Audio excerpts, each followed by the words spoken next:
Here we are, guys, in part 40 of this story. In the land of waves, our favorite blonde encounters the QB. Watch the subsequent events unfold as Naruto uses the power that was sealed inside of him on the day of his birth. Please remember to like, subscribe, and share with your friends. Now, let's begin. What had just happened? 1 minute, they were on the lookout for the attackers that had been troubling the village, and the next, they were surrounded by a dozen of demon-masked ninja. Before they could even react, a massive explosion beneath them sent them tumbling into a dark abyss. If they were enemies, his negative emotion sensing should have picked up on them. But why didn't it? And Hinata-chan had scanned the village no more than a minute beforehand. Where the hell did they come from? Naruto groaned, but found himself unable to move and pinned beneath something. It was dark and damp and he couldn't make out anything. There was also a pain that shot through his abdomen. Thankfully his arms were free and he was able to make a quick hand seal. Kaden, Great Fireball Jutsu. With a pained breath, Naruto shot a small fireball forward, hoping to get some form of light to illuminate the darkness. The initial burst provided a little bit of light, just long enough for Naruto to make out that he was inside some sort of cave. Thankfully, despite it being a cavern of rock, there was something for the fire to catch on and a small flame grew, giving Naruto a longer period of time to examine the situation. It was definitely some sort of cave and the only source of light was that fire he had created on a piece of wood that stuck out from what appeared to be a massive pile of debris. Again, pain shot through his abdomen and Naruto looked down to see a piece of wood jammed in his gut. His lower body was also pinned underneath a pile of rubble as he managed to make a few clones to clear the rubble. Once the rubble was clear, the next part was the most painful as he grabbed the stake from his abdomen and ripped it out. "Kurama? Patching you up now, kid," said Kurama as Naruto could feel Kurama's chakra focus around the site of his wound. Finally, Naruto was able to pull himself to his feet. Everything else felt fine and he even noticed his sword lying just a few meters from him. Looking over behind the rock, Naruto's heart sank and panic set in. "Hinata!" Naruto rushed over towards Hinata, who was also buried underneath the pile of rubble, and began frantically digging her out. As he was finally able to pull her from the rubble, he was thankful that she was alive, but she still hadn't regained consciousness. A steady trickle of blood flowed from her forehead and another pool of blood began to form on her thigh. The blonde popped a scroll from his jacket and unsealed some basic medical supplies as he began to bandage the wound on Hinata's head. Hinata's eyes scrunched before they slowly opened themselves. Naruto-kun?" Naruto's attention was caught by Hinata's voice as he let out a sigh of relief, seeing that she was going to be awake. "What happened?" asked Hinata. I don't know," replied Naruto. "I don't know where those guys came from. I couldn't sense them at all." Hinata shifted her weight, trying to get up, but immediately collapsed to the ground in pain as she clutched her leg. "It hurts," cringed Hinata as she activated her Byakugan to examine her own leg. "It's broken, but the break's clean." The young Hyuga then activated one of the medical jutsus she had been taught, hoping to try and patch her broken leg up as best she could. "Hinata-chan, can you see Shikamaru or Tenten?" asked Naruto. Hinata focused her attention away from the wound for a second as she scanned the area with her Byakugan. "I can see them. They're moving, but they're on the other side of this pile," said Hinata. All four of them had fallen into some sort of cave with the debris from the explosion and collapse separating them. Looking around, she also noticed what appeared to be a pickaxe lying on the ground nearby. The village was known for its mining industry, but to think the mines tunneled directly beneath the town? That would explain the predicament they were in at this very moment.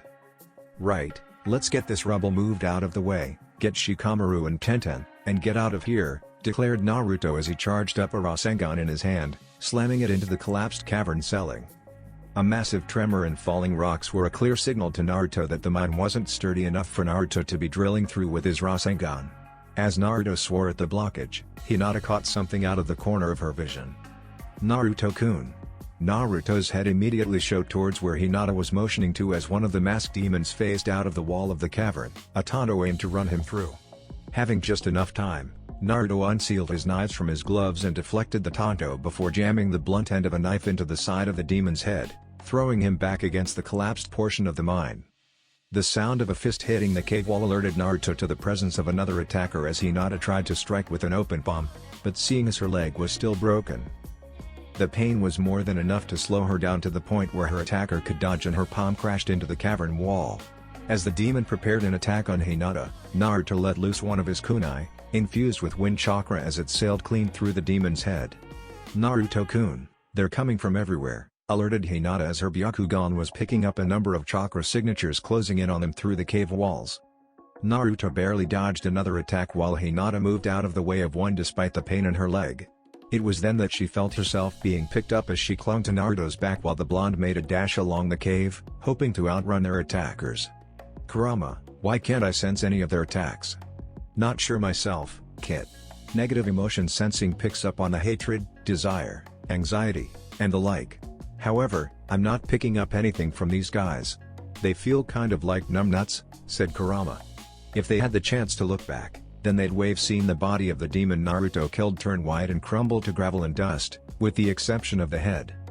"Troublesome," groaned Shikamaru as he pulled himself out of what felt like a pile of rubble. Despite the lack of light, Shikamaru did an initial check, making sure both arms and legs were still attached and had feeling. For a few seconds after, Shikamaru was cursing himself. It had been a trap. The entire mission had been set up with the whole purpose of luring his team, or most likely Naruto, out of Konoha. He knew something was fishy about this mission and he was already starting to beat himself up for not noticing sooner.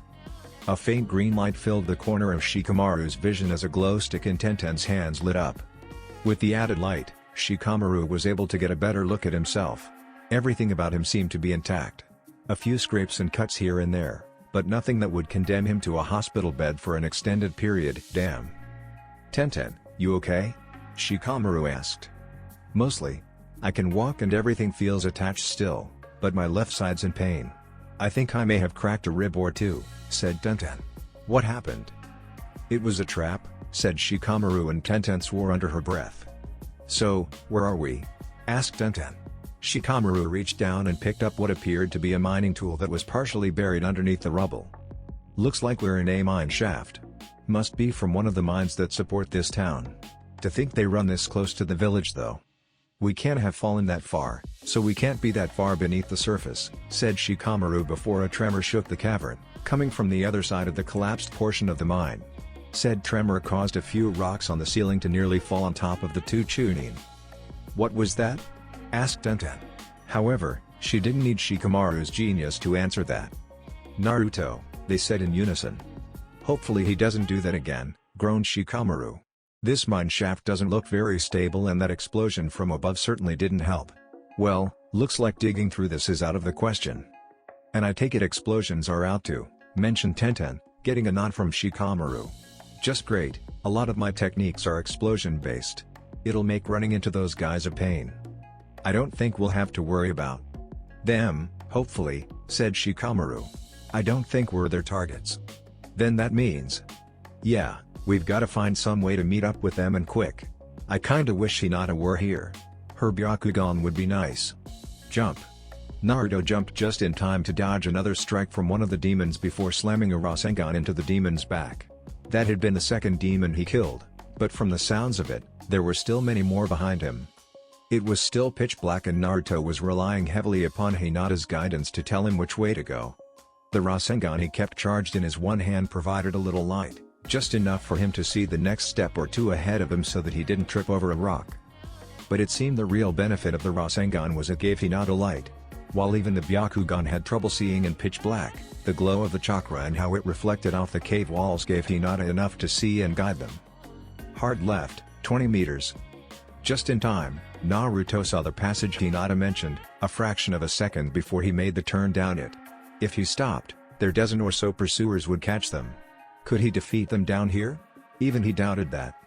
If what Hinata was saying was true, they had the elemental advantage, being able to travel through the very earth itself, hinting that they were earth users.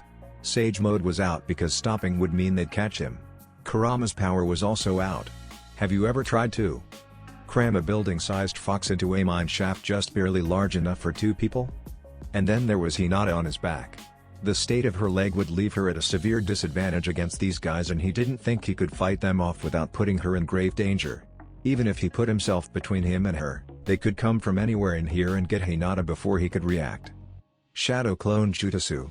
Naruto made as many clones as he could cram in the already small mine shaft in a way so that they wouldn't impede his progress. Doten, Jaws of Hell. Naruto-kun. Hinata's warning came as she noticed the walls of the cave fill with chakra. In that instant, he called upon just enough of Kurama's chakra to boost his speed, as he barely darted past dozens of earthen spears erupting from the cavern walls, piercing all of his clones. Right now, his only hope was to trust in Hinata and her eyes as she tried to guide them out of this mine shaft. The darkness was a pain and it was severely limiting Hinata's range as she pumped as much chakra as she could into her Byakugan, hoping to give it more power and increase its range in the underground darkness. If they hit a dead end, then it was over. "This way," called out Shikamaru. "Wait. How do you know where to go?" called out Tenten. For the past few minutes Shikamaru had been leading them through varying turns and passages of the mine. How did Shikamaru know where they were going? They had to have gotten lost by now, cursed to wander the mines for the rest of their days. Shikamaru made a quick turn around a corner and Tenten just groaned as the Nara Chunin made another turn into the dark abyss. "Where are you going? You're just going to get us more lost," complained Tenten. "If we just go back to the rubble, maybe I can seal it away." "No. We need to regroup with Naruto and Hinata somehow," said Shikamaru. "We'll meet them on the surface." "But how can you be certain of that? If Hinata's with Naruto, her Byakugan should be able to guide them out." "But that still doesn't change the fact that we have no idea how to get out of here."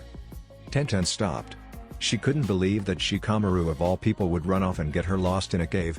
If she expected anyone to get her lost in a cave, it was the two spandex knuckleheads she called sensei and teammate. Shikamaru ducked into another passage and she just let out a sigh.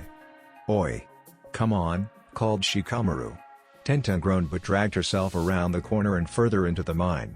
However, a speck of silver light at the end of the tunnel was a pleasant surprise to Tenten's eyes. "There's no way. How did you know this was the correct way?" gasped Tenten. "Wind. But there's no wind down." And then Tenten felt a slight breeze. It just finished storming today and now the pressure outside is rising as the storm system moves away. The air from the outside rushes into the cave to balance out the lower air pressure inside the cave, creating the breeze I used to guide us to an exit. As Shikamaru and Tenten proceeded towards the cave exit, they were stopped by a sudden drop-off that led to the moonlit river below. Said river was easily a good 5 kilometers from town, and they were only searching above ground. So, this is how they did it. Tenten shot Shikamaru a questioning look, wondering what he was talking about. "This is how they got through our guard," said Shikamaru. Hinata scanned the outer perimeter of the village, thinking they'd invade the village from the outside, not below. Shikamaru pointed to the other side of the river. "If I'm correct, that's the land of grass across the river. These demons must have snuck into the village by entering the mines through here. If they had entered by any other exit, the miners and villagers would have noticed something and their cover as mysterious demons would have gone out the door. At least, that's my guess anyways. But how would they get from the mines to the village? Did they dig their way to the surface? A strong enough earth user can travel through the earth without too much trouble," said Shikamaru. "And based on that one guy you fought, that's the case with our opponents." The two Konoha shinobi darted up the side of the cliff until they were back above ground, on a small crest overlooking the village. "The main mine entrance is this way, let's go," said Shikamaru as he and Tenten nodded. With any luck, they'd be able to enter the mine from the other end and meet up with Naruto and Hinata. Hopefully they hadn't gotten themselves into too much trouble. "Daichi-sama. The target's nearing point A demon said, appearing next to a blonde-haired man who was also accompanied by a red-haired man. The blonde man had his open palm placed against the earth. "Yes, I can feel them approach," said Daichi. "Order the operatives to fall back. There's no need to waste tools unnecessarily." Daichi then turned to his red-haired accomplice. "This goes against everything I stand for. Shinobi exist only to serve. They are to be emotionless tools in the service of their master. However, desperate times call for desperate measures. Don't you agree, Roshi? I may not have succeeded in achieving the same control Han, but I believe by channeling the hatred of our village, I can at least direct the beast's rage at the Namikaze," said Roshi. "Who knows? Maybe after this I'll pay Konoha a little visit." "So you're sure about this?" "Yes. I said I'd do whatever it took to rid our village of this threat. If it means giving in to the beast within me, then so be it, so long as the Namikaze line ends," resolved Roshi. "Just undo the seal and get out of my way." "Very well." As a presence made itself known to Daichi, he saw a hint of blonde hair approach the cave. "Let's begin." "Katsu." "Shit." Naruto swore as he noticed the shaft they were running along came to an abrupt end just ahead. "There's a passage just on the other side of the wall, Naruto-kun," advised Hinata. "Looks like he was tunneling his way through this one." Naruto increased the power of his Rasengan so that he was now holding an Odama Rasengan before slamming it into the wall, praying to whatever kami would listen that Hinata was right. The blonde barely slowed as he felt his jutsu break through. Out of the corner of his eye, he caught a glint of moonlight to the right as he made a hard turn and bolted off in that direction. "Just a little more and they hear home free. Naruto-kun, they're falling back. Hell yeah. We're out of here. Shit." An explosion rocked the mine shaft just as Kurama's warning came, collapsing the cavern around them as Kurama pumped more chakra into Naruto's legs. From behind them, the blast helped in propelling them forward as they dove out of the cave. "Yeah. Take that, you bastards. No. We're in trouble now, yawn." Naruto looked up just in time to see what Kurama was freaking out about as two men stood in front of them. Before he could even register what was going on, the man with blonde hair slammed his hand into the other man's gut before giving it a big twist and unleashing a massive wave of chakra that Naruto knew all too well, Bija chakra. In a fiery eruption, chakra surrounded the red-headed man's beast emerged as Naruto and Hinata found themselves staring at the steaming form of the bee. With a mighty roar, the giant monkey quickly charged up a Baijudama before shooting it virtually point-blank at Naruto and Hinata. Naruto's mind slowed in that instant. He could call on Kurama's powers, hoping to shield them from the blast. He could survive in Kyuubi form, but Hinata, she'd get wiped away by the explosion. However, something else was calling out to Naruto, a voice. He knew that voice from somewhere, his sword. In that one moment before the Baijudama connected, Naruto did as the voice instructed and slammed his blade into the Baijudama, creating an explosion and a bright flash of light. "We should almost be there," said Shikamaru as he and Tenten raced towards the mine entrance. Not too far from their current position, maybe a few hundred meters at most, the sound of an explosion rocked the night air. "Over there," Tenten called out as she noticed a plume of smoke rise above the trees to their 2 o'clock. However, just as they were getting close, the towering figure of a giant monkey rose above and a ball of chakra began to form in its mouth. "Shikamaru, is that?" Tenten gasped. "Troublesome," groaned Shikamaru. This mission was turning out to be much more difficult than anything they could have ever imagined. The presence of the bee could only mean one group was behind these attacks, Iwa. The bee unleashed its ball of chakra and a bright eruption of light exploded from where the entrance to the mine should have been. However, the explosion was something else as a Baijudama, even a small one, should have caught them in the ensuing fallout as well. Naruto opened his eyes, trying to get a survey on the situation at hand. He and Hinata had just outrun an explosion-caused cave-in, only to come face to face with the bee. However, instead of staring at the bee, Naruto found himself alone in a blank white space, alone with the exception of a man standing directly across from him. Said man was elderly and garbed in an older style of battle armor. He had red hair that was mostly grayed by age. However, the most notable thing to Naruto was the headband he wore, indicating his allegiance, was a Shiogakure. "Where are we? What's going on? Who are you?" asked Naruto, trying to make sense of where he was and who this man standing before him was. The man in front of him said nothing, though he did point towards Naruto's right hand. As the blonde looked down in his hand, he noticed he was still gripping his sword, but the sword had most definitely seen better days as the blade had been shattered just above the hilt, leaving only a small piece of the blade still attached to the hilt. However, that motion of the man gave Naruto all he needed to know. "Uzumaki, Arashi?" The man nodded in acknowledgement. "What did you do? Am I still alive? Hinata-chan? What about Hinata-chan?" Arashi just stood there as he began to glow and specks of light began to float off of him. Naruto had seen something like this before, when he and his parents bid their final farewells. It was the sign of a soul passing on into the next world. "I see, so you were sealed within my sword," realized Naruto as he thought back to the Uzumaki scrolls he had recently started to look at. Arashi just gave Naruto a nod as more of his form started to disappear. "I take it this is goodbye then?" Arashi just solemnly nodded at Naruto once again. "I see, well then, thanks for watching over me these past few years. And please tell everyone else the clan's in good hands." A warm smile appeared on Arashi's quickly disappearing face as he gave the blonde a nod. However, before crossing over, Arashi left one last message for Naruto. These were the first coherent words that Naruto had heard from the spirit within his blade, and the last. "I'm glad the two of you finally reconciled your differences. I leave everything in your hands, my sons."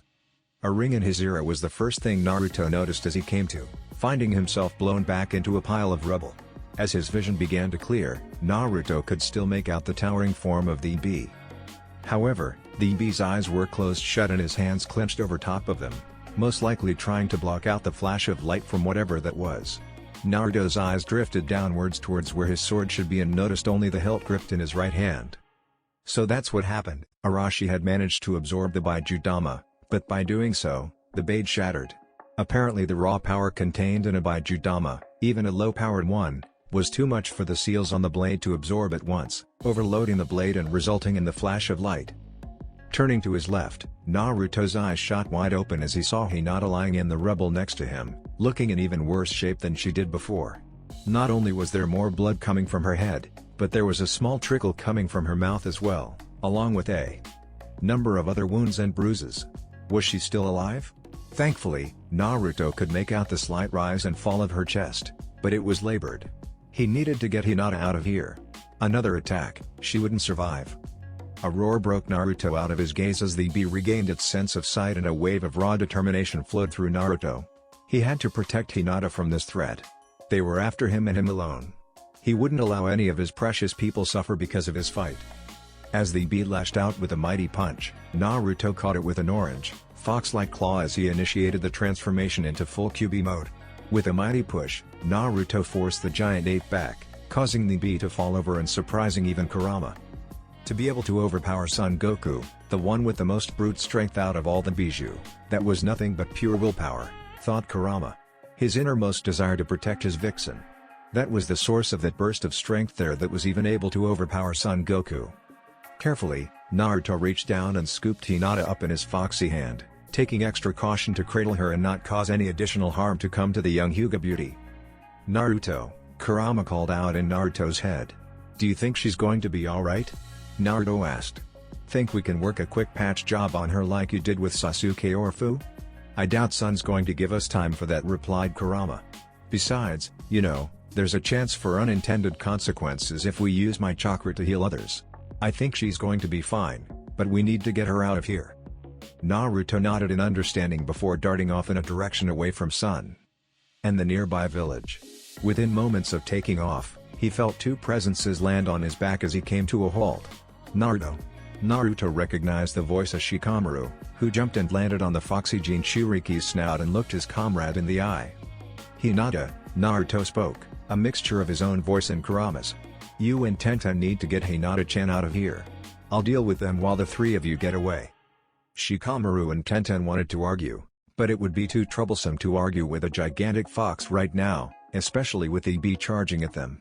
Shikamaru and Tenten nodded as they jumped down and carefully moved Hinata onto Shikamaru's back before taking off in the direction of the village while Naruto turned and jumped out of the way, just in time to avoid a hard punch from the bee.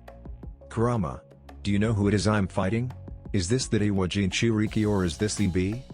From what I saw, Sun's seal wasn't released up until the very moment we encountered them, said Kurama. However, to say Sun and his Jinchuriki are working together would be pushing it. It's more appropriate to say that the Jinchuriki is using his rage and anger at you to guide the overgrown ape. Sun's never liked humans that much due to the lack of respect your species has shown us, so Sun's happy to go along with the Jinchuriki's gamble. Though, I don't see how the Jinchuriki's going to regain control in the end. So long story short. Yeah. Sun's gone berserk and won't stop unless we can beat him, replied Kurama. As the bee changed course towards Naruto, the Kyuubi's Jinchuriki let out a flare of foxfire, only for Sun to barrel straight through it. Sun's element is lava, a sub-element consisting of earth and fire, said Kurama. Any fire-based attacks you use are going to have minimal damage on him at best. Just great. Groaned Naruto. As Sun lashed out with a punch, Naruto ducked underneath the giant fist and as he prepared himself to jump into Sun to try and tackle the Monkey King, the ground beneath Naruto crumbled, eliminating his grounding and giving Son Goku the opportunity to slam his hands down directly on Naruto's back. Damn, swore Shikamaru as he looked back to see Naruto sink slightly into the ground and Sun's fist slam down on top of him. It didn't take Shikamaru long to figure out what was going on.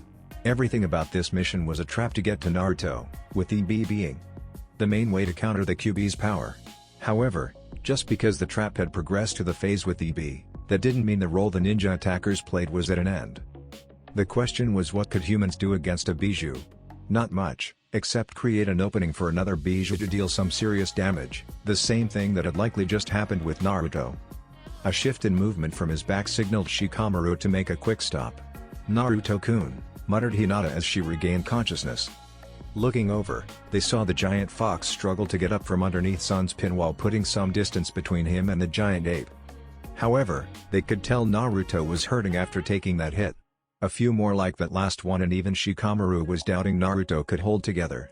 "Shikamaru, you have to help, Naruto-kun." "I know, but we promised Naruto we'd get you out of here," said Shikamaru. "We need to get you to safety. Naruto should be able to hold out long enough." As Shikamaru said that, Naruto stumbled again in the distance, getting hit again by the bee.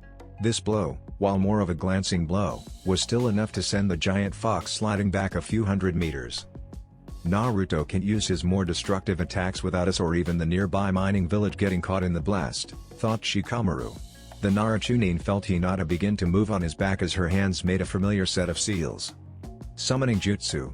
Expending a good portion of her remaining chakra, Hinata summoned. "Hinata-sama, how may I be of service?"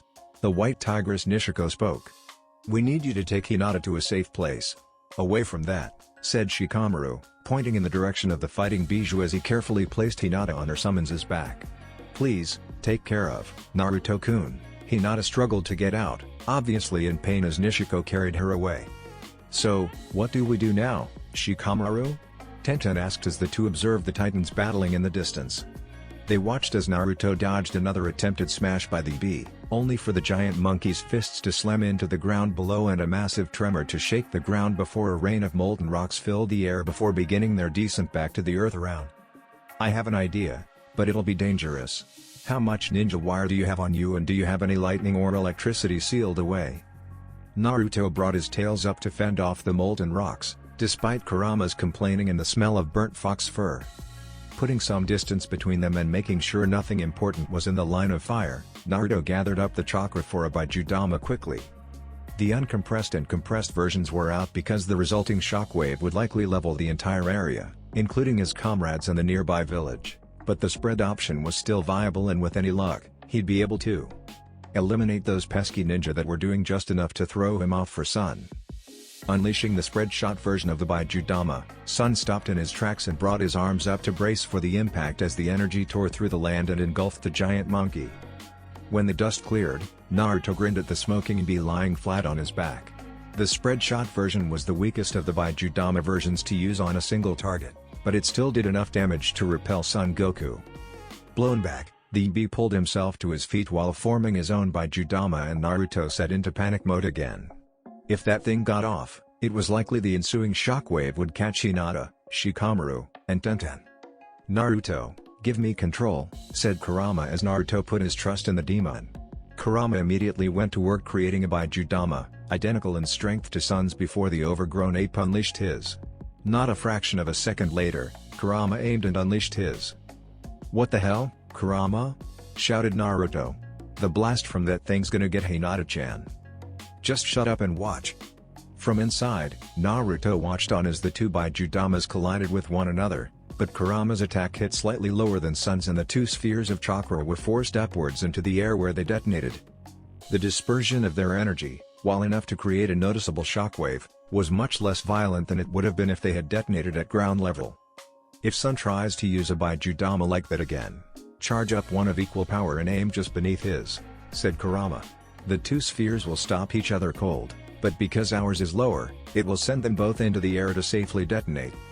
"Right, I got it, I think," said Naruto as he took back control. Across from him, Sun ripped up the ground beneath him and unleashed a wave of molten hot lava upon the two. Naruto attempted run, but something had snared his back leg. "Damn it. They're still there." The foxy Jinchuriki swore as he looked back to see a few of the demon-masked ninja behind him, ensnaring his back leg in what appeared to be an earthen bear trap. Those earth jutsus they were using weren't enough to harm a bijou, but they were definitely annoying. As the wave of lava crept closer, Naruto smashed down on the earth surrounding his back feet with one of his tails before darting out of the way of the lava flow. He would have been content to do such had it not have been for the lava flow heading directly towards the Shinzukana and all the innocent villagers. Was this another reason they didn't just outright kill the villagers? So they could use the town as a way to make him fight defensively and hold back on power? Naruto darted around the lava flow, gathering chakra for a Bijudama, and took aim at the rapidly shrinking plot of land between the lava flow and village before unleashing the spread shot Bijudama to carve a trench in the earth before the town, diverting the lava flow away from the village. Once again, Naruto felt someone land on top of his head as Shikamaru caught his attention. "What are you doing here? Didn't I tell you to get away? What about Hinataken?" "Calm down, Naruto," said Shikamaru. "Hinata should be okay. One of her summons took her to the safety of the village. Tenten and I figured you could use a hand with that little pest problem you're having. Can you lead them over that way?" Naruto looked over in the direction Shikamaru was pointing, towards a mountain valley and away from the village, and nodded before taking off with Shikamaru clinging tight. However, the bee didn't pursue as he continued on towards the village. He needed to get Sun's attention, but most of his attacks were widespread. However, he did have one or two that were focused and should get the overgrown ape's attention. Gathering fire chakra, Naruto compressed and tuned it into a fine beam before taking aim at Son Goku. The pinpoint beam pierced clean through two of the beast's tails, causing the monkey to cry out in pain before turning to Naruto. Yeah, he was mad now as Naruto darted off towards where Shikamaru was directing him. "Good, now just hold tight until those demon-masked shinobi make their move," said Shikamaru. As Sun barreled towards Naruto. "When I give the signal, jump." As Sun approached Naruto, the monkey reared back a fist as Naruto dodged the first few swipes until he felt it, those demon-masked ninja trying to restrain him again. "Katen, flame bullet," said Shikamaru as he shot a flame upwards. Just as Naruto saw Shikamaru do that, he reared back onto his tails and used them as a springboard to break free of the earth and snares, just in time to escape the entire valley beneath them light up in a crackle of electricity. Looking down, Naruto saw what Shikamaru was planning as 7 or so demon-masked ninja emerged from the ground as electricity surged through them. "I have to admit, good pick choosing Tenten as the fourth," admitted Shikamaru. "She's very convenient to have around." Down below, Tenten channeled the electricity she had stored in a pair of scrolls into the lengths of ninja wire that spanned the valley, many times over. She couldn't hear much over the crackling of electricity, but she could make out the words Tenten and convenient coming from what sounded like Shikamaru as she groaned. Though not much more than an annoying tickle, the electricity coursing through the valley was enough to distract the bee as Naruto descended downwards. "Hold on, Shikamaru," spoke Naruto as he did a mid-air spin and smacked Son Goku in the back with his tails, hard. The bee stumbled forward flat on his face as Tenten's electricity ran out. It had done its job, flushing the demon-masked ninja out of the ground. Son growled as he picked himself up from the ground, only to be tackled by Naruto as the Kyuubi Jinchuriki wrapped him up with his tails in a way that prevented the bee from gaining any sort of leverage. Despite being exceptionally strong, without any leverage, Naruto could restrain Son. Naruto reeled back a fist and punched Son in the head, a number of times, before the bee finally managed to free one of his arms to block. As Naruto struck once more, the bee flew a fist forward, hoping to strike the Kyuubi as their fists met and Naruto's mind was pulled inward. Naruto saw that once again, he was in a blank space, only he was accompanied this time by Kurama as well. Standing across from him was the bee with the familiar red-haired man clasped in one of the bee's fists. "It's been a while, Kurama," spoke the bee as he stared across from him. "Does this mean you've finally regained your senses, you senile old monkey?" said Kurama. "What are you implying, you stupid fox?" growled Son. "Well, considering you're the devolved form of a human. You're really trying to piss him off, aren't you?" muttered Naruto. Kurama just shrugged at that implication. He and Son never got along too well, although if Kurama had to choose between Son and Shukaku, he'd take Son in a heartbeat. "Are you in here, old man?" Kurama called out, confusing the other three present. "And you're calling me senile, you stupid flea brain," replied Son. "Look at you, talking to imaginary people. I assure you, Son, that I am very much here." The bee's eyes shot wide open upon hearing a voice that he hadn't heard in over a millennia. How? Even for a giant ape, Son found himself at a loss for words as the robed figure of the Sage of Six Paths walked in between. "Hey, it's old Sage Jiken," Naruto commented nonchalantly as it irked Kurama at the way Naruto was addressing the most important individual in all of Shinobi's history. But then again, he really wasn't much better. Before I gave you each your own life, I sealed a bit of my life away within the 9 of you, so that even when I was gone, I'd be there to guide you all in your darkest of hours," the sage replied. "You call this my darkest hour?" Sun shot back. "Why weren't you there when the damned humans started sealing us away? Why didn't you appear then?" "Because, even though his chakra was there, it lacked a catalyst," Kurama mused, his eyes drifting upward towards his Jinchuriki situated on top of his head. "I began to realize, when Minato and Kushina appeared to the kid. Chakra sealed within someone for purposes such as these, require a catalyst. The removing of the seal was the catalyst for them. And as for the old man, Naruto, what is it about you that makes you the catalyst? Even that I am not sure of." "Because, son," the sage replied, "the time was not right." "And now is? We've been suffering at the hands of these hairless monkeys for centuries now," Sun shouted, throwing Roshi around like a ragdoll, though the red-haired man seemed too unbothered. "They're so greedy, stupid, and they lack the proper respect. They don't even bother to speak my name. I, Son Goku, the handsome king of the sage monkeys, refuses to be bound by these humans any longer." "And so you speak down about these humans, and yet, you forget that I am also human," the sage replied. But, you're not like them, you're different from all the rest, father," Son Goku tried to reason. I do not see myself as so different than the one you carry in your hands," the sage said, before turning to Kurama and Naruto. "Nor do I see myself any differently than the one riding atop Kurama. What makes you think I am different from them, son?" "Well, at least you know all of our names," Son argued. "For it was I who gave them to you," the sage said, before looking up to Naruto. "Child, your name. What is it?" "Naruto. Uzumaki Naruto," Naruto replied. Yes, a fine name indeed," the sage replied. "Uzumaki Naruto. My name is Otsutsuki Hagoromo, he who is also known as the Sage of the Six Paths. Now, do you know the name of the one who walks beside you?" "Are you talking about Kurama, old sage Jiken?" Naruto asked back, causing Kurama to nearly smack himself, and for Son to become even more upset. "The kid has his own unique style when it comes to names," Kurama tried to reason, and yet Hagoromo's only reaction was to laugh. "But I can see, in his heart, that dear Naruto here both knows and respects the names, not just of you, Kurama, but also of Son and the rest of your brothers and sisters," Hagoromo spoke. "Then say it, you hairless monkeys," Son shouted. "Say my name." "That's enough." Hagoromo spoke up, but Naruto's voice spoke louder. "Son Goku. Your name's Son Goku," Naruto replied, and that seemed to put the bee at ease, if only a little bit. "See, son?" Hagoromo stated. "That still doesn't excuse the fact that he and his kind have sought to enslave us for centuries," Son replied. "Perhaps, but this one's different, even if you are too blind to see it," Kurama spoke. "Had the humans who bound you not have been even more narrow-minded, perhaps you'd have seen a little about who Uzumaki Naruto really is. The thought of you being viewed as tools to be exploited, as outcasts shunned by the world, and as evil beasts of destruction sickens me," Naruto spoke.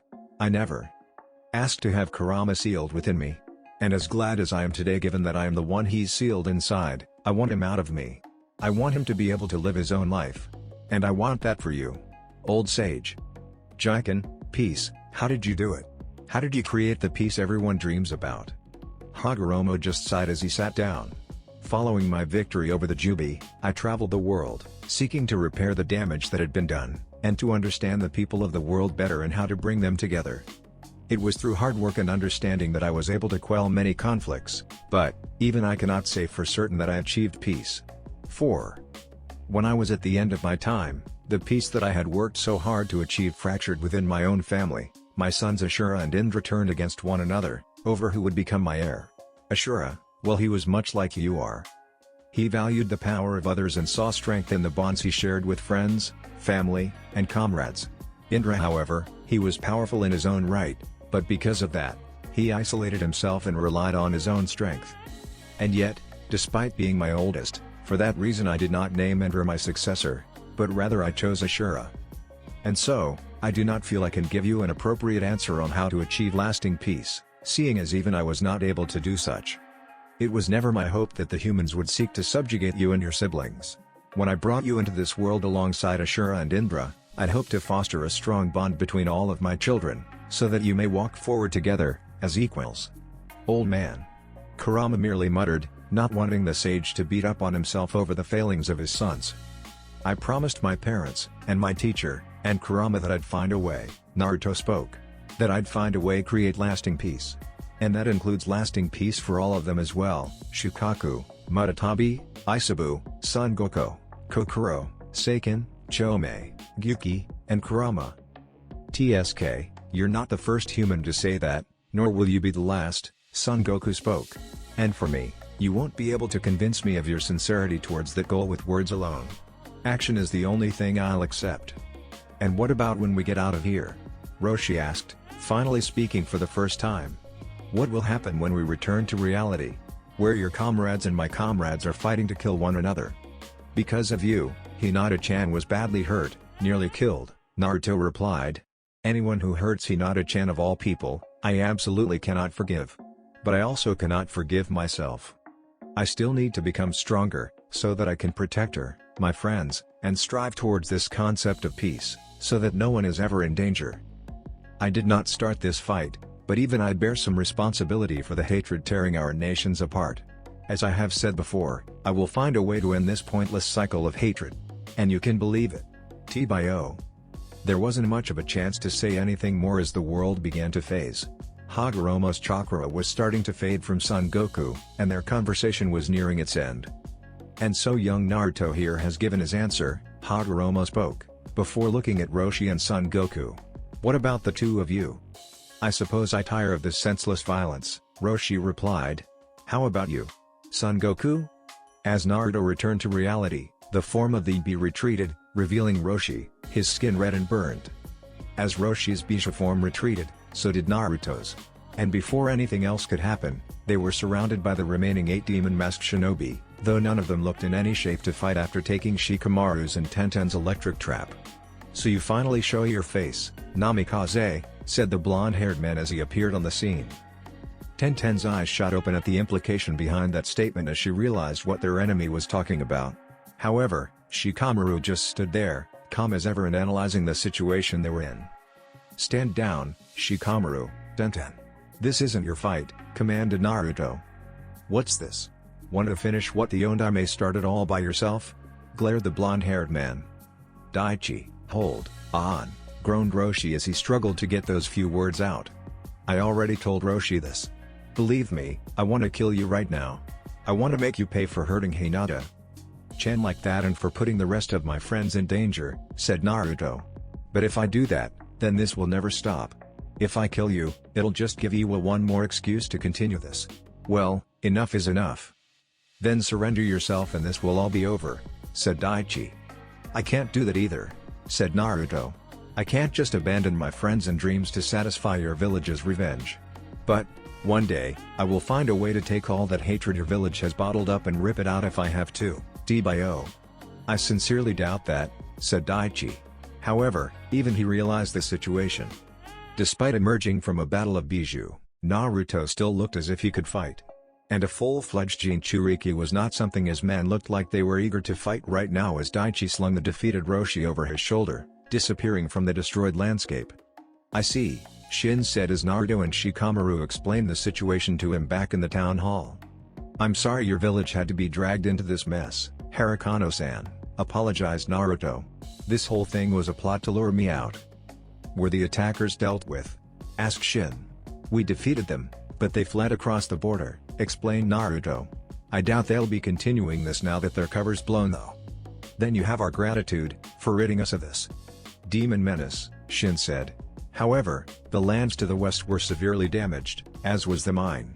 It'll make for a troublesome time to rebuild or resume normalcy," Shikamaru stated. "You ninja really are something else, to be able to completely alter the landscape like that," Shin stated. "Still, our village will find a way to move forward, like we always have. Still, if you find yourself in need as a result from our actions of the past few days, let us know and the Leaf will do what we can to rectify the situation," Shikamaru offered. "Will you kids be leaving immediately?" Shin asked. "One of our own is in need of proper medical attention, so I feel it would be best for us to return to Konoha immediately," Shikamaru replied. "They wouldn't be able to travel at full pace, not with Hinata injured like she was." They'd have to find a pace that was steady, yet progressive. It was the best thing they could do for Hinata was to get her back to Tsunade where the medical master could ensure there were no more severe injuries underlying the current ones. "I suppose I should apologize, Daichi," groaned Roshi as the man hauled the red-haired man's numb body through the land of grass, accompanied by 8 battered, weary, and emotionless drones. "Perhaps if I had just controlled my emotions better like you advised, this mission would have been a success. Even so, we didn't come away empty-handed," said Daichi. "It appears as if you've managed to tame the beast within you if you were able to survive a full transformation." "No, though I feel like the two of us have come to understand one another, if even only a little bit," said Roshi. "Regardless, that'll go a long way towards restoring Iwa to its former glory," said Daichi. The group walked in silence for some time before they came to a halt as a presence made itself known to them.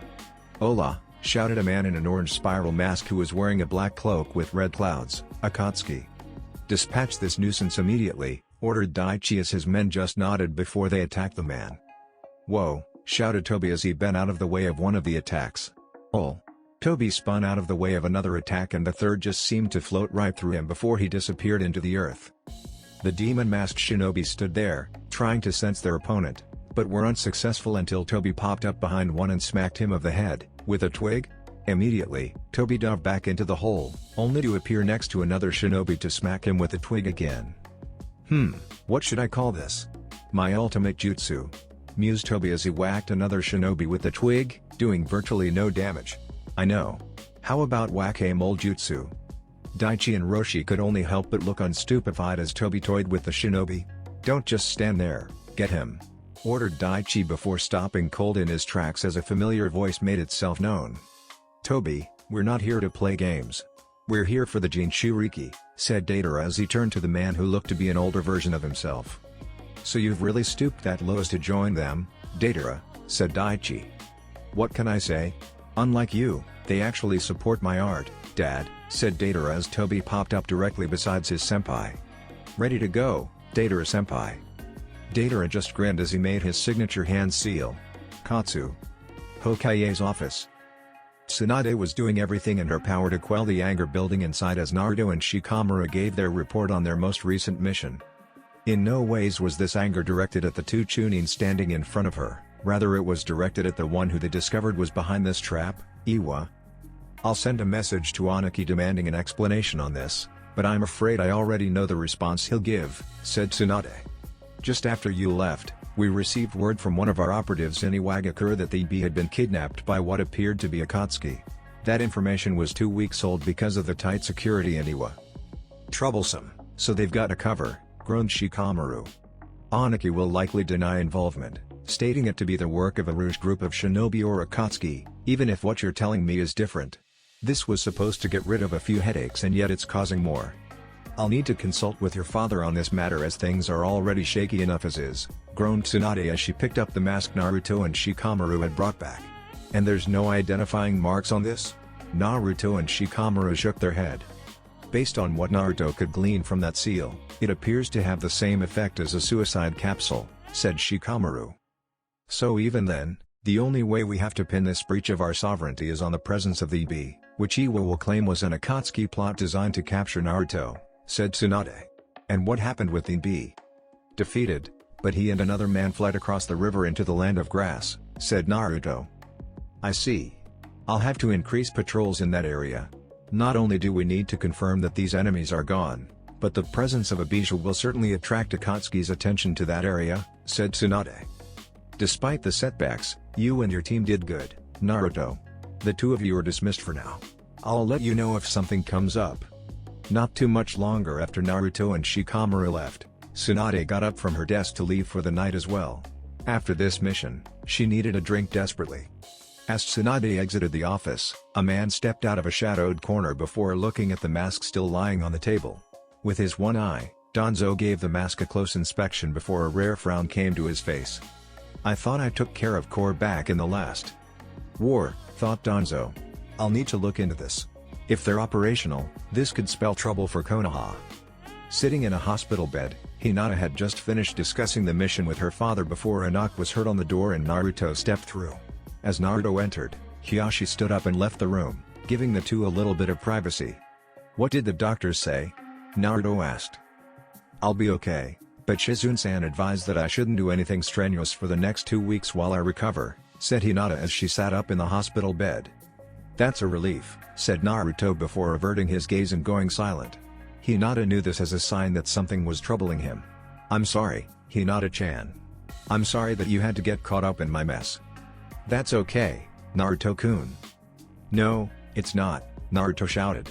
Even this little outburst of him yelling at her startled both of them as they just stared at each other. I'm sorry, it's just you could have died. If that weird thing with Arashi hadn't happened, I don't know what I'd do. And I'd risk it all like that again, just to save you, Naruto-kun, said Hinata as she reached over and placed a hand on Naruto's cheek and stroking one of his whisker marks. It was something that Hinata picked up on in the early stages of their relationship. While they most definitely weren't facial hair, the whiskers had a unique feel to them. She also found it cute that Naruto would immediately relax if she stroked them. It seemed to have a soothing effect on the blonde and it appeared he liked it when she stroked them. An announcement went off in the hospital, signaling the end of visitor hours. Reluctantly, Naruto got up from his seat before giving Hinata a kiss. Will you stop by tomorrow, Naruto-kun? Surprisingly, Naruto paused before giving his response. Yeah, I promise I'll stop by Dbyo. And I'll bring cinnamon buns. Hinata couldn't help but blush a little. It happened whenever Naruto referred to her as Haim, nor could her mouth stop watering at the prospect of her favorite sweet. Naruto did have a point, hospital food most certainly was not the best. Exiting the hospital, Naruto still had a lot on his mind from the mission as he headed towards the one place that could possibly offer a little help, the bar. Naruto came upon an establishment known as the Drunken Leaf, one of the bars in Konoha that catered solely to the shinobi populace. Wailing inside, it was already crowded as numerous comrades sat together to celebrate for a mission well done, or in the case of the older Inoshikacho trio seated in a corner table, escape their troublesome wives for the evening. How's Hinata doing? Shizune-chan says she'll be okay, Naruto said as he took a seat next to the person he was looking for. I'm sorry you had to get caught up in my mess as well, Shikamaru. May, don't worry about it. There was no knowing that would happen. It's part of the risk of being who we are, said Shikamaru. Let's just be glad everyone made it back alive and we'll be alright. The Narachunin poured the first glass for the pair as a third person made themselves known to the two, one Hyuga Hiyashi. Do you mind if I join you too? Please Hiyashi-san, said Naruto motioning to the seat. While Hiyashi was probably the last person he wanted to talk to, it didn't seem like he was going to get out of this easily and he'd have to face the man at some point. For a few minutes, the trio sat in silence as Hiyashi even ordered his favorite vintage of sake for himself. I heard about what happened on the mission, Hiyashi said, breaking the silence. I'm sorry, apologized Naruto. Sorry for what? Questioned Hiyashi. I'm sorry for putting Hinata in danger. I'm sorry for almost getting her killed, shouted Naruto, before taking another sip from the drink in front of him. They were after me, it was all a trap to get to me. And it's not going to stop. Maybe I should have just ignored Bakken at the summit and went with that Tsuchikage. If I did that, then I wouldn't have put Hinata-chan or everyone else in danger. And then what?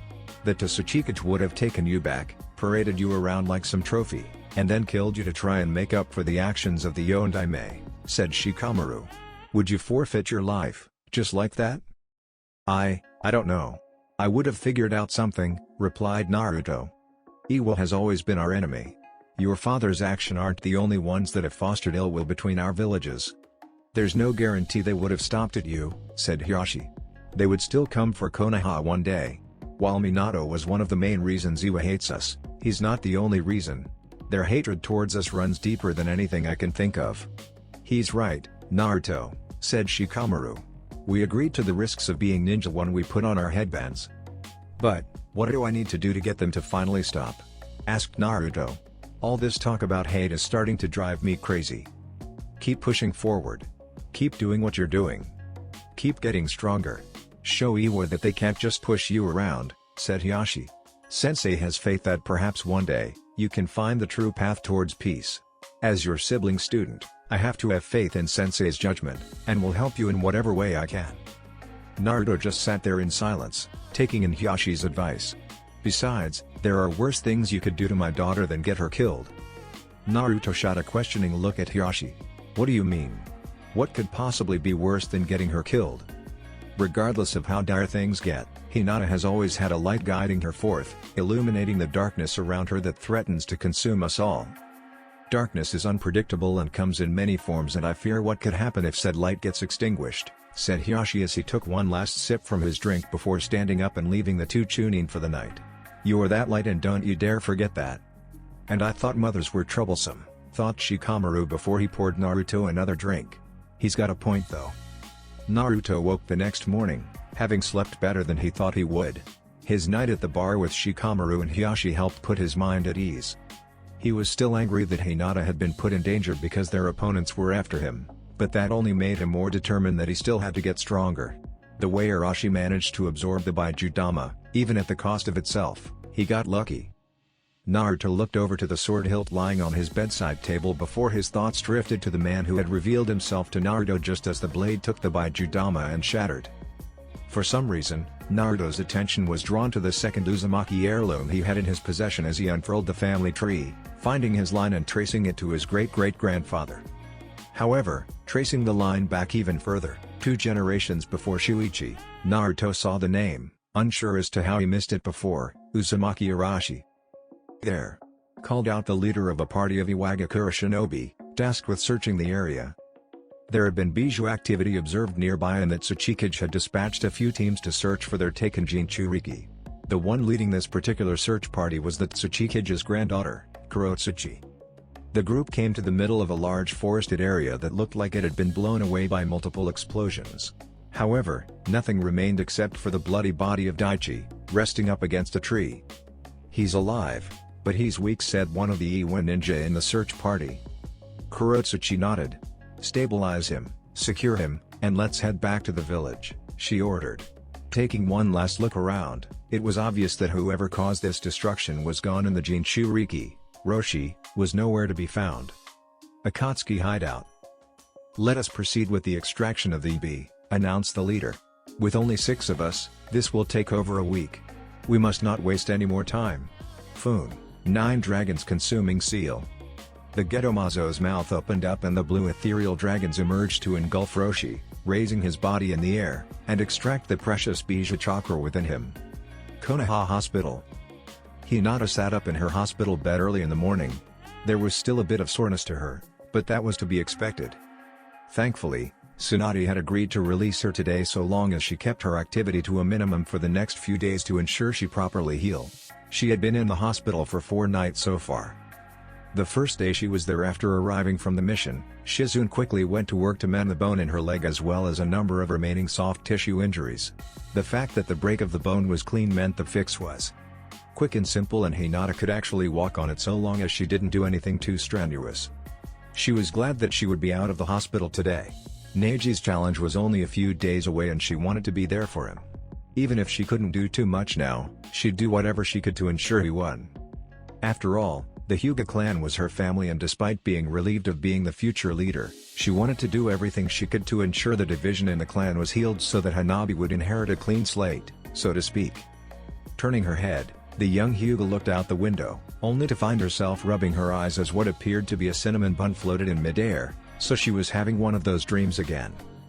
Rolling out of the bed, Hinata carefully walked over, using the bed and shelves to ensure she didn't put much weight on her healing leg. Hinata then reached for the cinnamon bun, only to have the delicious breakfast float out of her reach, causing her to pout. No fair, Naruto-kun. From directly above her, Naruto was standing on the side of the building, a box of 5 cinnamon buns in one hand and a thin string attached to the 6th that was dangling just out of Hinata's reach. As Hinata took a step back, Naruto jumped down, landing square in the window. Holding the cinnamon bun just in front of her, Naruto teasingly pulled back as she went to take a bite, causing her once again to pout. Letting out a chuckle, Naruto quickly made the mistake of looking into Hinata's eyes as they began to tear up, before relenting and giving her the cinnamon bun. Hinata's tears quickly dried up as she happily took a bite of her delicious breakfast. That puppy dog eyes no jutsu are so not fair. Naruto sat down on the bed next to her and took one of the pastries from the box, enjoying himself. No wonder Hinata liked these so much. As cute as your little breakfast routine is, I find myself wondering why you're here, Naruto? Glared Tsunade as she entered Hinata's room. Naruto grinned, instinctively rubbing the back of his head as well as he tried to come up with some excuse but failed. Besides, didn't Kakashi call for your team to meet right about now? Yeah, but this is Kakashi-sensei we're talking about. It'll be at least 10 o'clock by the time he shows up, T.B.O. Elsewhere in Konoha, Kakashi was spending his morning walking towards the Hero Stone. He would have gone to visit Obito and Rin earlier, but he got sidetracked when a lady needed help with her morning chores. It was presently 8:30 in the morning and he had called for his team to meet at 8 o'clock to go over the most recent mission and to see what Naruto was up to. By the time 10 o'clock rolled around, Kakashi finally decided to meet his team as he casually waltzed away from the stone. You know, perhaps I should have made the meeting time 10 o'clock, mused Kakashi. But then if I made the meeting time 10 o'clock, would I just show up at 12 o'clock? Would I still be late even though I pushed the time back to prevent me from being late? Well, at least now I have something to contemplate the next time I get lost on the road of life. You're late. Sakura and Naruto shouted in unison at their tardy commander. However, this Team 7 wasn't the Team 7 of old. No, they had learned how to deal with their habitually late commander and as such, Naruto, Sakura, and Sasuke had shown up within the last 15 minutes, compensating for Kakashi's lateness. Sai still didn't understand yet, but that gave him a good opportunity to spend some quality time with his sketchbook. Waving them off, Kakashi quickly debriefed his team regarding their last mission into one of Orochimaru's bases. Sadly, the snake wasn't home and it appeared as if this base was simply designed to funnel people to one of Orochimaru's main bases for testing purposes. Needless to say, they found about a dozen people from nearby villages that were scheduled to be sent to one of Orochimaru's labs. Those 12 people were eternally grateful to the Kakashi's team for freeing them. As their rather quick morning meeting came to an end, Sasuke had to take off, cursing something about boring clan council business. Naruto managed to stop Kakashi before the silver-haired Jonin could go off and do whatever it was Kakashi did in his personal time. Kakashi-sensei, I want to ask if you can help me train a little, asked Naruto. I guess, but even still, what could I know that you need help on, Naruto, replied Kakashi. You're far enough ahead in the ninja arts you've chosen to focus on that I don't see myself being of much use, unless you want a sparring partner. No, there's one area you can help me in, said Naruto. Uro-sennin said that if anyone could help me with this stuff it's you. Okay, what is it you think I can help you with? Asked Kakashi. Space-time jutsus, my dad's specialty, answered Naruto, causing Kakashi's visible eye to widen. Space-time jutsus are a type of fuinjutsu. And last I checked, you far surpass me in that field, chuckled Kakashi. Yeah, I know that should be the case, said Naruto. I know from my clan's scrolls that space-time jutsus are dimensional jutsus and that stuff like storage seals and summoning techniques are examples, but beyond those, it feels like something's missing. Missing? When I learned different types of fuinjutsu from my clan's scrolls, barrier seals, chakra storage seals, suppression seals, elemental seals, they all contained information regarding some pretty advanced aspects. However, when I looked into their scrolls regarding space-time jutsus, anything that would be advanced knowledge wasn't there. It was like it was supposed to be there, but it wasn't. It almost feels like someone took the scrolls on space-time jutsus, explained Naruto. I don't really know how else to explain it. I see, mumbled Kakashi. Your dad trained me a little bit in space-time jutsus, nowhere near himself of course, but more than what it sounds like you've been able to study. Still, it's troubling to think that someone just took the Uzumaki clan's techniques on space-time jutsus. Any thoughts on who? I'm looking into that. I've noticed something weird on the family tree and I've got some clones digging through the clan records back at the tower, said Naruto. I see. Well, I suppose I could teach you what he taught me, though realize my most powerful space-time jutsu is due to my Mangekyo Sharingan, said Kakashi. And I don't see you getting one of those anytime soon. Sigh. What the hell are you drawing? Naruto and Kakashi turned to see a fuming Sakura and Sai desperately trying to protect his sketchbook. Sakura had gotten her hands on one end while Sai was desperately trying to hold on to the other before the sketchbook flew out of both of their hands, landing at the feet of Naruto and Kakashi. Curiously, Naruto grabbed the sketchbook off of the ground and looked at the page Sai was sketching on, only to find himself struggling to hold back a nosebleed. Kakashi took a look over Naruto's shoulder, only to find himself giggling like he would during a rather juicy scene of Icha Icha. In Sai's book were a few sketches of women, naked. Give me that, you two, shouted Sakura as she tried to snatch the book out of Naruto's hand, only for it to disappear into thin air. "I'd appreciate it if you didn't look at my work, or destroy it," said Sai.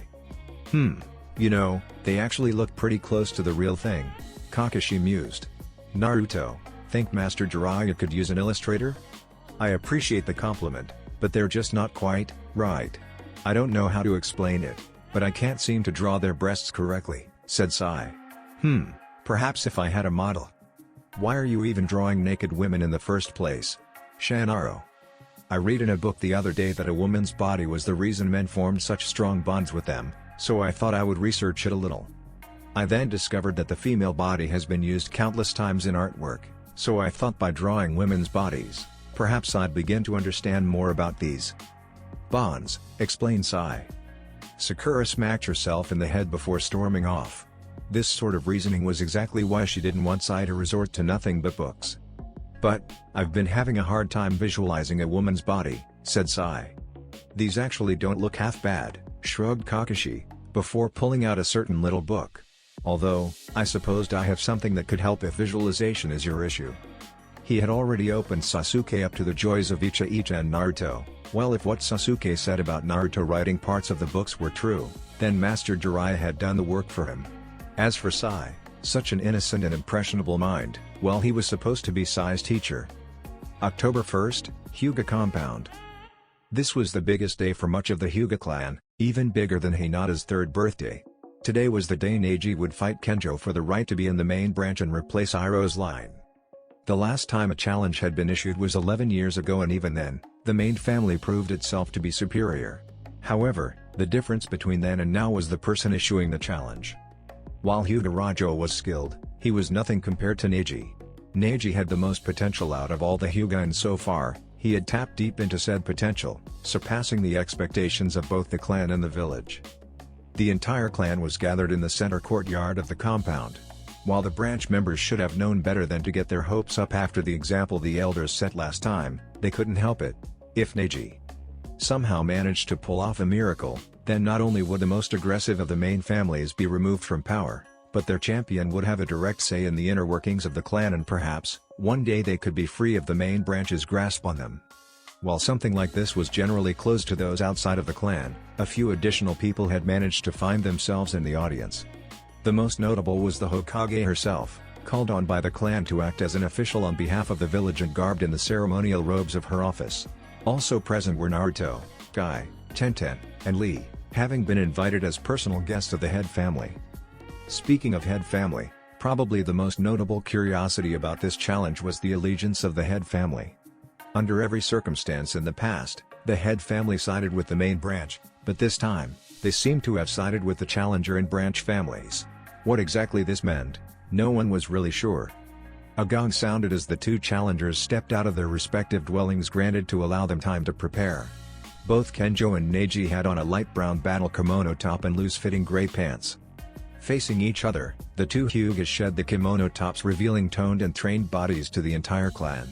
Considering the Hyuga's daijutsu style, armor of any sort wouldn't help, so the fighters opted for something that would provide the least resistance to their movements. "You certainly know how to get things riled up, Hiyashi," spoke the elder Hyuga Harabi, Hiyashi's father. "Are you certain you know what you're doing? Going through with this?" "Yes, Tosama," replied Hiyashi with conviction. He could easily detect essences of regret and worry in his father's voice. While Harabi was an elder in the clan and also one of those opposed to the change Hiyashi was trying to bring about, the simple fact remained, Neji was his grandson. For Harabi, today wasn't a day of hope and change. To him, today was the day he'd have to watch his grandson and only memento to his younger son die. Iroh and Kenjo weren't the types of people who'd let Neji's dissidence go by unchecked. To them, the only way to deal with someone like Neji was with death. Harabi stepped forth as Neji and Kenjo readied themselves. "Neji, you've invoked our clan's sacred right of challenge," Harabi stated, looking over at Neji, and then to Kenjo. "And Kenjo, you and your family have received the challenge. As per clan law, this will be a single fight with no outside interference. Anything that is within the power you possess is fair and legal. The challenge will only end when one of you submits to defeat, or death. Now, with our esteemed Hokage here to bear witness, I declare this challenge open." "Take it off, boy," Kenjo said, pointing to Neji's headband. "Today, you are not a Konoha shinobi, you are a Hyuga. So show the world the mark of the Hyuga you bear." Neji just stared at Kenjo with steely resolve, but moved to take off his headband and the bandages on his forehead, revealing to everyone the shameful burden borne by the branch family. And Kenjo smirked. "Because I'm feeling so merciful today, I'll give you one final chance," Kenjo said. "Submit to me. Get on your knees, and submit to me as your greater. Apologize for this act of insubordination and perhaps I won't punish you too severely." "Maybe you are right," Neji replied, pulling out a rag from his pocket. "Maybe I should apologize to you." And with that, Neji wiped the rag across his forehead, removing the pendant ink. "Maybe I should apologize for making this match harder than you thought it would be." Now would have been a perfect time for Neji to strike. The entire clan had gone silent and was struck with stupor that Neji was standing there, Byakugan blazing and heart still beating, without the caged bird seal. But, Neji wanted to make a point. No trickery, no cheap shots. No, he would earn this with his true strength. But, how? What sort of trickery is this? Kenjo shouted, as his Byakugan tried to burn through the genjutsu in front of him. "Even the Byakugan cannot see what is not there," Neji stated. "You should know by now that the caged bird seal is no longer present on my head." "Impossible. And yet, I have seen the impossible accomplished enough to believe that the impossible can be achieved," Neji stated. "Now, I sincerely apologize, Kenjo-san. For besting me will not happen today." Kenjo growled as he and Neji slipped into their stances, staring one another down, waiting for the other to give their move first. And then, in the blink of an eye, they were on one another in the center of the courtyard, while the clan watched on, Byakugans active. Two Hyugas against one another. It was a battle of just whose Juken was better, who could shut down their opponent's chakra networks first. And yet, the strength behind their strikes was still strong enough to break boards and fracture stone. Neji and Kenjo disengaged from one another, and now that the movement had slowed, it gave the spectators a chance to tally the score. 31 each, Hiyashi muttered, catching the attention of Naruto, who was perched on the wall above the head. "Huh? 31 tenketsu each," Hiyashi reiterated. "That's how many were closed during that bout. It is how Hyuga fight one another. The first to cut off the chakra flow to an arm, let alone both, that's who'll win." However, despite diminished, neither of them could completely cut off the flow. Both Neji and Kenjo glanced down at their arms and bodies, which were littered with a few dozen red dots, the locations of their tenketsu which was hit by the other. But as they carefully went to reopen their chakra, both fighters had to keep an eye on the other. There was no telling when the other would attack, and the opening of tenketsu offered small openings that someone who was well trained could take advantage of. The slightest twitch of a finger, just as Neji went to unlock another tenketsu, Kenjo attacked, forcing Neji to jump back, and giving Kenjo the opportunity to fire off a vacuum palm, the shockwave catching Neji defenseless in mid-air. But to say Neji couldn't take an attack like that, well, that'd be an insult to the training he'd received from the likes of Guy and his uncle. Neji was virtually unfazed as he used the momentum of the vacuum palm to distance himself from Kenjo. Not going to just fall over?" Kenjo growled. "It really is a shame," Iroh shook his head. "Until you had to go ahead with your foolish ambitions, Hiyashi, Neji was actually well favored by us. He'd performed admirably, well with a few exceptions, and had improved the clan's reputation throughout the nation. And yet, you insist on tightening his collar further," Hiyashi stated. "Our enemies are adapting and our clan is divided, held together only by a fragile peace, if that's what it could even be called. Change within our clan is needed for us to survive what lies ahead, not draconian laws and customs." "Neji will win," Naruto said, only causing Iroh to growl. Why did Hiyashi have to invite that thing to a sacred Hyuga gathering, let alone those green abominations cheering? Neji and Iroh disengaged from one another yet again after trading Juken strikes, closing off more tenketsu. 45-41, Hiyashi said. "And Kenjo's in the lead. Yet, both still have chakra flow to their arms. I'll admit, Kenjo, as much as I'd love to continue entertaining you with the classic Hyuga spar, I have no intention of losing, and as such, I came to this fight fully prepared to not fight like a Hyuga," Neji stated. "PFT, if you want to stoop yourself to lesser jutsus, fine by me," Kenjo scoffed. "It'll just mean a quicker defeat for you." And with a smile on Neji's face, it was finally time to unveil his secret weapon. And yet, I possess a jutsu that has bested the Hyuga before, Neji stated as he concentrated chakra in his palm, and the audience's eyes widened at what formed in his hand. Naruto, did you? Hiyashi gasped and Naruto just grinned. Looks like he got it, Naruto smiled. Now, let's see if it was worth it, T-Bio. Even Kenjo's eyes widened as Neji sped towards him. Kaiden. Rasengan.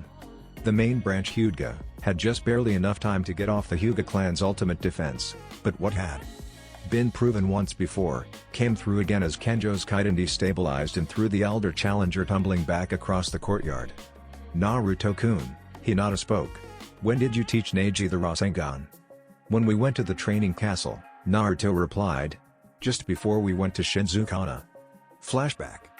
It was late morning, and Naruto was taking a quick break from trying to create a Kurama clone. Guy and Lee were engrossed in the puppet room and so Naruto continued down a corridor to find Neji sitting alone, contemplating ways to defeat Kenjo.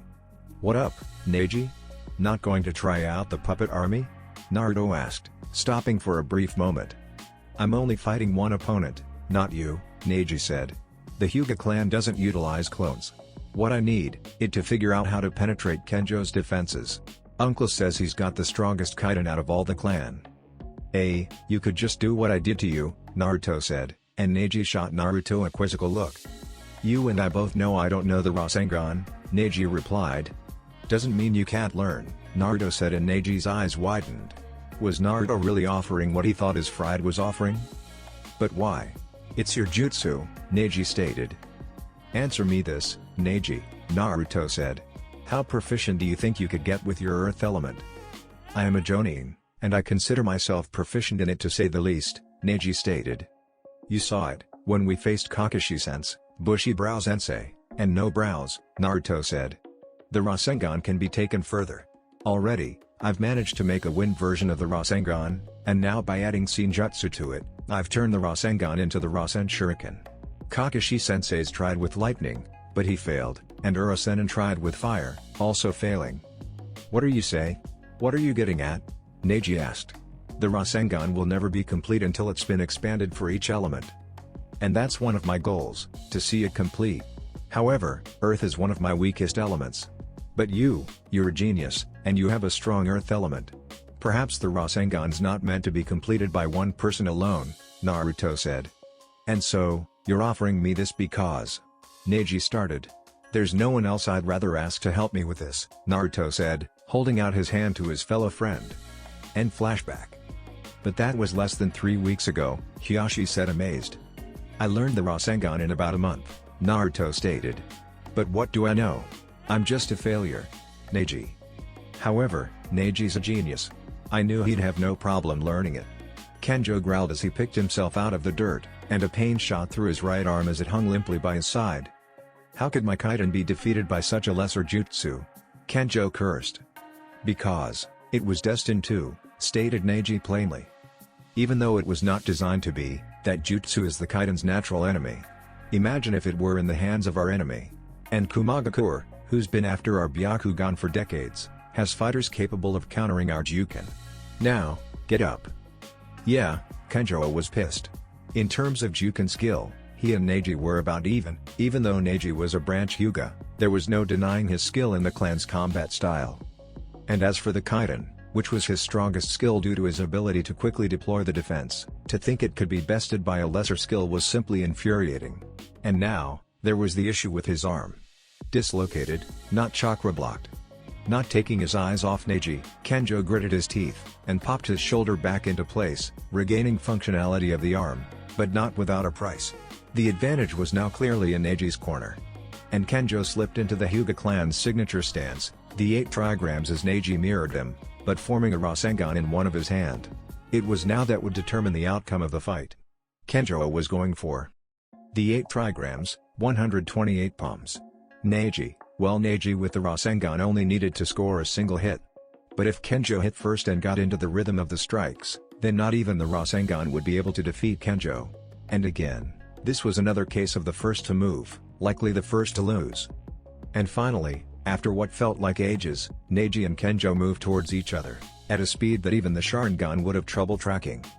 In the blink of an eye, an explosion ensued, and a figure was shot back, into the courtyard wall. Unsurprisingly, as the dust settled, said figure was Kenjo, who had a blank look in his eyes, and the signature chakra burns of the Rasengan etched on his abdomen. The entire clan just sat in silence for a moment, taking everything in as Tsunade walked over to the crumpled heap of Kenjo. "He's out," declared Tsunade, motioning to the elder Harabi.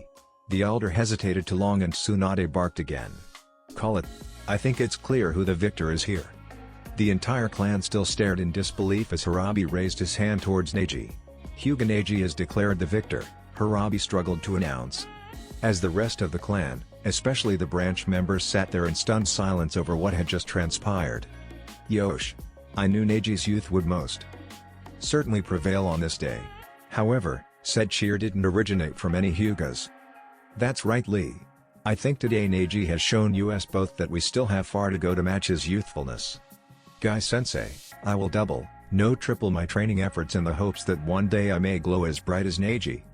"Why do I have a bad feeling about this?" groaned Neji. "Yosh. And I will triple my training alongside you, Lee. Come, let us follow in Neji's footsteps." "Lee. Guy-sensei. Lee Neji.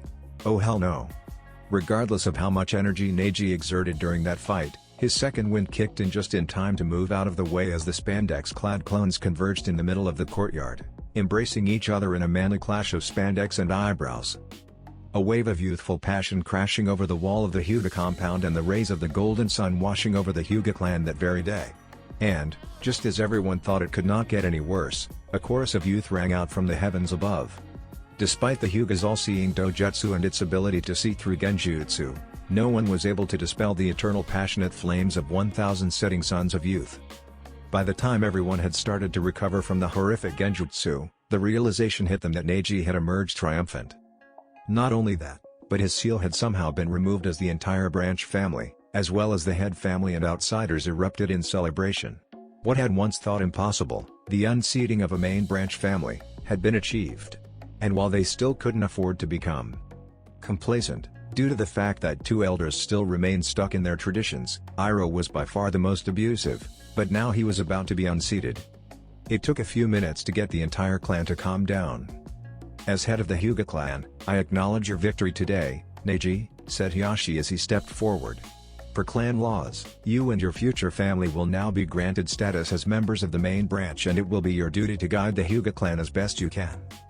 "Thank you, uncle," bowed Neji to the clan head before he turned to address the remainder of the clan. "Many years ago, I thought my father died for the sake of protecting the main branch. But, I learned that he died willingly as a choice to save not the main branch, but his family. To him, every Hyuga was his family and he dreamed that one day, the clan would come together as one. However, I cannot fulfill his dying wish alone. I need each and every one of you to support me if we hope to make my father's dream a reality. I know the pain you all have suffered because of the division within our clan, and I intend to end said division with every fiber of my being." "The caged bird seal," spoke Neji. "It has been the source of so much pain and suffering. Certainly, there are better ways at protecting the Hyuga blood than resorting to such an atrocity.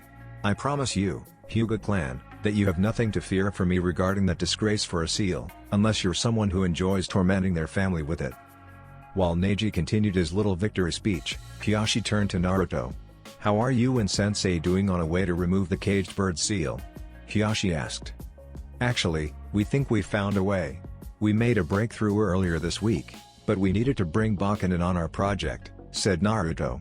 "The solution was more medical than Fuinjutsu. I don't know how to best explain it, so I'll leave it to Bakken. We just need to test our solution out now." "I see. I have someone who would be willing to be your guinea pig," said Hiashi, getting a nod out of Naruto. "Bring them by the hospital tomorrow morning in Bakken and I will take care of the rest," said Naruto. Unfortunately, Uro Senin's out of the village, doing Uro Senin stuff. And while the clan partied, Iroh Hyuga made his unnoticed exit out of the clan compound, following his son to the hospital.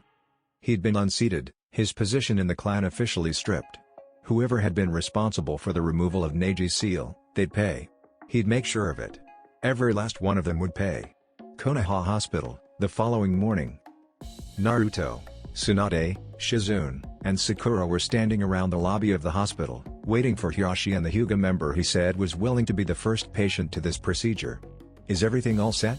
Tsunade asked as she turned to see 5 Hyugas walk through the door: Hiyashi, Hinata, Hanabi, Neji, and an elderly Hyuga with his head wrapped in bandages. "Hokage-sama," greeted Hiyashi. "This is Hyuga Fakuro, and he has graciously volunteered himself to test this new method regarding the removal of the caged bird seal." As soon as Tsunade saw the man, she knew why Hiyashi had chosen him, and Fakuro accepted. The man was old, easily 80, and a regular patient at the hospital due to a age-related illness. As much as she hated to admit it, it was only a matter of time before this man's luck ran out and he succumbed to age. She hated using humans to test new medical procedures, but in many cases, it was necessary. "It's okay, Tsunade-sama," spoke Hyuga Fakuro. "I've lived my life to the fullest and have grown weary of just sitting around all day. My wife passed away just last year, and while I enjoy my time with the children, if I can help pave a way for them to have a brighter future, then I don't care what happens to my already fulfilled life." "Very well," Tsunade resolved. "Shizune, Sakura, prepare Fakuro-san for the procedure. I'll be there shortly." Both Sakura and Shizune nodded as they led the elder Hyuga to the operation room. "So, Naruto, Hokage-sama, what is this method the two of you have devised?" asked Hiyashi as he followed the two blondes through a hallway. "The problem was never removing the seal," said Naruto. "The problem was removing the seal without triggering the failsafes. However, if triggering the failsafes doesn't matter, then removing the seal is easy." "And how do you plan to protect my clansmen from the failsafes?" questioned Hiyashi. Arriving at the operating room, Naruto went to pick up what appeared to be a very small cylinder, maybe only a millimeter in diameter and a few millimeters in length, only to have his hand smacked away by Tsunade. "Don't touch anything until you're sanitized and have the proper equipment on," scolded Tsunade, eliciting a grin from Naruto as Sakura led him to the sterilization room to get cleaned and fitted with scrubs and gloves. A few minutes later, Naruto emerged and picked up the cylinder he was previously reaching for. Showing it to Hiyashi, the Hyuga head strained his eyes as he tried to make heads and tails of the sealing matrix that appeared to be conscribed on the outside of the cylinder. "This is a special barrier seal Urasenin and I came up with that protects against other seals," said Naruto. "However, if we apply this on top of the caged bird seal, it won't do anything, so we need to apply this from within the caged bird seal. That's where Bakken comes in. We'll run the seal up through the femoral vein and vena cava with a wire in a method similar to an angioplasty, until the seal is sitting in the center of the brain. From there, the Gaki will deploy the barrier from within the caged bird seal, allowing him to remove the caged bird seal while the barrier protects the brain and Byakugan from suffering any of the fail-safes," explained Tsunade. "I must say, I'm impressed with what you came up with. But to get a strong enough barrier seal onto something this small," marveled Hiyashi as he resorted to his Byakugan to try and read the micro-seal that was in front of him. "Yeah, shrinking the seal down small enough for Bakken was really hard," grinned Naruto. "Shishu, we're ready," called out Sakura as the anesthetic began to take effect and the remainder of the vital monitors were hooked up. Hiyashi stepped outside the room as Tsunade and Naruto moved over to the operation table. The legendary medic made a small incision in Fakuro's leg, inserting the cylinder attached to a wire into his femoral vein while Shizune used her medical ninjutsu to keep any blood from leaking out of the wound. While Hiyashi was watching all this with his Byakugan, Sakura was using her own medical jutsu to guide the cylinder to its proper place. "Good," the pink-haired medic called out. "You're up, Naruto," called Tsunade, getting a nod out of the blonde seal master who proceeded to make a shadow clone. Placing his hand over Fakuro's head, the clone channeled his own chakra into the mini-seal to deploy the barrier. With his eyes, Hiyashi watched as a barrier emanated from the cylinder and engulfed the brain and nervous system of the elderly Hyuga. When he was certain the barrier was in place, Naruto went to work removing the caged bird seal. Hiyashi instinctively cringed when he saw the caged bird seal react in self-defense, but the lack of a change in the vital monitors told another story. The barrier was doing its job. A few more minutes passed and Naruto placed one hand against the caged bird seal while making a ball with his left fist, or half a Zen seal. Uzumaki style, seal immolation. The caged bird seal glowed before a blue chakra flame engulfed the pattern on Fakuro's head, burning away the markings of the Hyuga's infamous curse mark. "It's off," said Naruto. Suwand, Shizune, and Sakura nodded as they looked over at the vital monitors. No change. It looked as if there was no effect by the caged bird seal, and as Naruto released the barrier, there was still no change. "Shizune, start waking him up," said Tsunade, getting a nod from her senior apprentice. "Hiyashi, you can come in now." "Well?" He's alive with no sign that anything's different, besides the clear forehead, said Tsunade. We'll know for certain once he wakes up. If he can still use the Byakugan, then we've got ourselves a winner. Another 10 minutes passed and the elderly Hyuga began to stir. Well, it appears as if I'm still amongst the living, said Fakuro. Can you still use your Byakugan? Asked Hiyashi. Fakuro gave it a minute to allow the lingering weariness of the anesthetic to calm down before trying to activate his dojutsu. Everyone was pleasantly surprised when the veins around Fakuro's eyes bulged, indicating the activation of one of the great dojutsus. The elder Hyuga gave a nod before deactivating it, his head still muggy from the drugs. Hiyashi let out a very long-held sigh of relief. I'll begin to funnel my clan here to begin the removal process, said Hiyashi. I can't do it all at once, but over time the caged bird seal will be removed. While Neji is now in a position of power, I cannot act too hastily or risk putting those who still bear the mark in danger of the other two. I understand, said Tsunade. But now that we have a viable method of removal, it's only a matter of time now. Hiyashi nodded. Naruto, do you have the other thing I requested? Naruto reached into his jacket pocket and handed Hiyashi a tied scroll. Thanks to what I was able to glean from the caged bird seal, I made this. Unlike the caged bird seal, it'll only seal away the Byakugan. No control, no suffering, only seal away the Byakugan upon death or forceful removal of the eyes, explained Naruto. Also, the seal is applied to the back of the neck, just below the hairline where it'll then imprint on the back of the Byakugan. Once the imprint is complete, the seal can be removed from the back of the neck while still performing the necessary function. Thank you, Naruto, bowed Hiyashi. I'll look over it for a few days before I begin applying it to those who are now free of the caged bird seal. A new seal? Asked Tsunade. Yes. Without the caged bird seal, my clan still needs a second defense to protect the Byakugan from foreign hands, said Hiyashi. However, the control elements of the caged bird seal only caused our clan nothing but pain. With this, we'll be able to safely guard our dojutsu while ensuring things don't get out of hand again. And who do you plan to test this seal on? Asked Tsunade. I will be the first this seal's applied to. Once I am satisfied, then I will begin to apply it to everyone else, said Hiyashi. A hospital in Iwagakure. And that's what happened, Tsuchikage-sama, said Daichi as he struggled to retell the story behind their latest mission and the loss of Roshi to Akatsuki. The anger rolled off of Anaki like water on rock. It's because of that namikaze that we're in this mess, growled Anaki. Tsuchikage-sama, if I may, spoke Daichi. I don't think the namikaze is our most dire threat right now. And what could be more important than ridding us of this scourge once and for all? Asked the Tsuchikage. Akatsuki, responded Daichi.